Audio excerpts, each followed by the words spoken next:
Sekali lagi, tidak ada perdamaian dengan kepalsuan, tidak ada perdamaian dengan kebohongan, tidak ada kepalsuan dengan ketidakjujuran. Sekali lagi, tidak ada kompromi antara al-haq dan al-batil.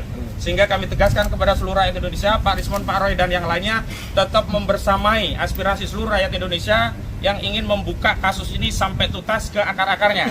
Sejumlah nama itu penting, karena apa? Satu, ya, misalnya ahli ITE.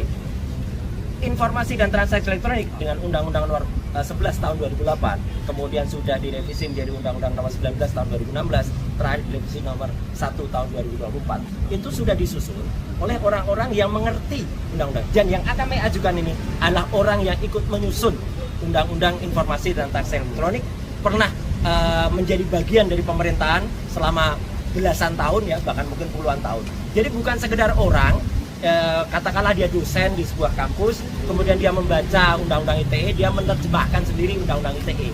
Jadi kalau hanya itu, banyak orang yang bisa membaca dan menafsirkan, dan kemudian jadi salah. Salahnya apa?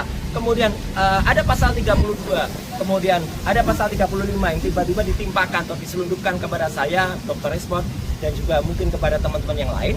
Itu adalah pasal yang salah, karena berulang kali biasanya mengatakan kan ijazahnya analog. Iya. Pasal 32, 35 itu tentang dokumen elektronik, gitu loh. Jadi salah besar, bukan analog.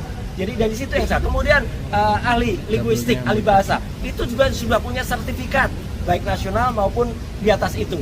Jadi benar-benar ahli hukum pidana. Anda sudah berulang kali menjadi ahli pidana di berbagai kasus, berbagai hal, bukan yang hanya langganan di depan BAP.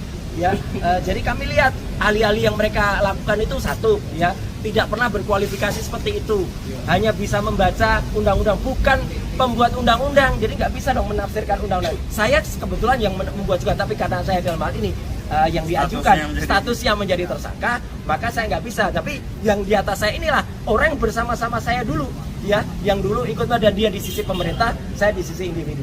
Jadi saya kira itu, ya, clear anunya, apa agenda kita hari ini. Sekaligus juga kita mengajukan gelar perkara khusus untuk supaya apa?